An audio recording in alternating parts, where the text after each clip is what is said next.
Good day plant lovers, and po for today's video po. Ayan, ipakita naman natin at pag-usapan ang tungkol sa ating Dracaena White Aspen. Ayan, tinatawag din po siya na Dracaena White Victoria. Ayan, isa sa ating tropical foliage plants at isang napakagandang house plant po.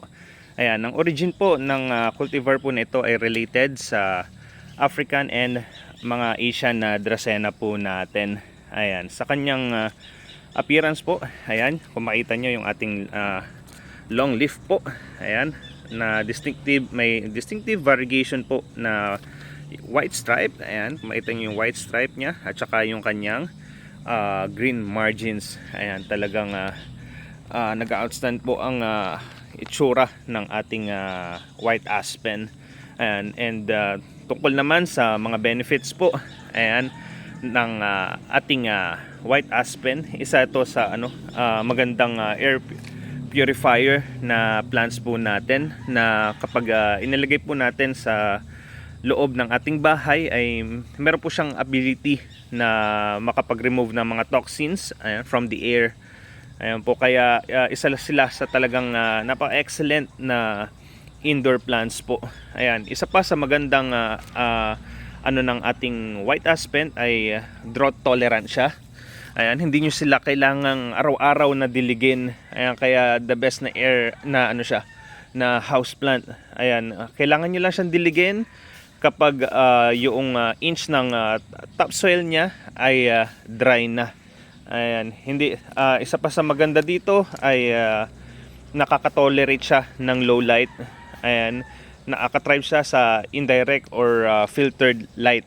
So hindi natin kailangan ng full sun sa kanya. Ayan, tapos isa pa, napaka-minimal po ng pag-pruning na kailangan natin dito kasi slow grower po ang ating white aspen po. Ayan, isa pa, napakaganda sa kanyang aesthetic appeal. Ayan, dahil sa kanyang mga white and green foliage po. Ayan, nag-add siya ng bright and elegant touch sa ating mga interiors. Ayan, papatok din ito sa mga modern minimalist at saka yung mga tropical decors natin sa ating bahay. Ayan, isa pa sa pinaka nagustuhan ko dito sa ating white aspen ay yung kanyang pagtanggal ng natin, stress. Talagang nakakaano siya, stress reduction. Ayan, at saka sa ating mental wellness. Ayan, meron din sa nakita sa studies na ang mga indoor plants po ay nakakapag-promote ng relaxation. Ayan, lower stress level, improve ng ating mood and concentration. Kaya napakaganda nito at very useful siya pag inilagay natin siya sa ating workspace. Ayan, yun lang, isang lang warning lang about sa Dracaena White Aspen natin ay toxic siya. Ayan, pagdating sa ating cats and dogs. Ayan, meron kasi siyang nagko-contain siya ng saponins na nagko-cause ng vomiting at saka pagkahilo sa ating mga alagang aso at pusa pag na-ingest ito. Kaya pinakamaganda pagka lalagay kayo ng ganitong houseplant ay ilagay nyo siya kung saan sa part na hindi siya ganong basta-basta maaabot ng ating mga alaga. Ayan.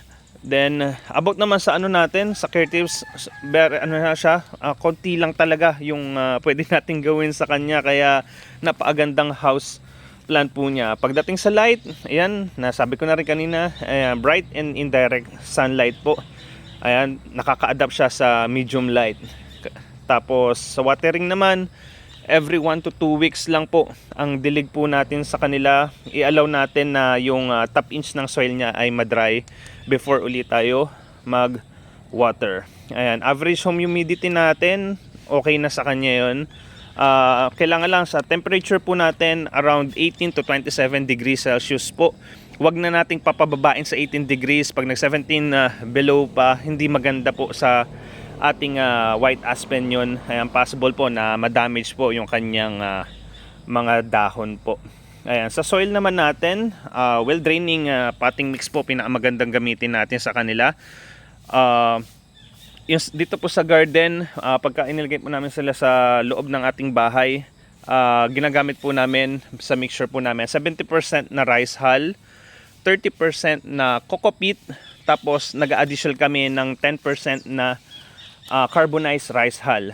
Tapos bottom part po, pinakamaganda maglagay tayo kahit at least 20 to 30% na coco cubes po para talagang well drain ang ating magamit na potting mix. Ayan. So fertilizer po, nagamit kami yung ating processed chicken manure. Ayan po, dito, ganito itsura niya. Yung ating processed chicken manure. Once a month lang po tayo mag-apply ng ganyang ating fertilizer. Hindi po matakaw sa fertilizer po ang ating white aspen. Ayan.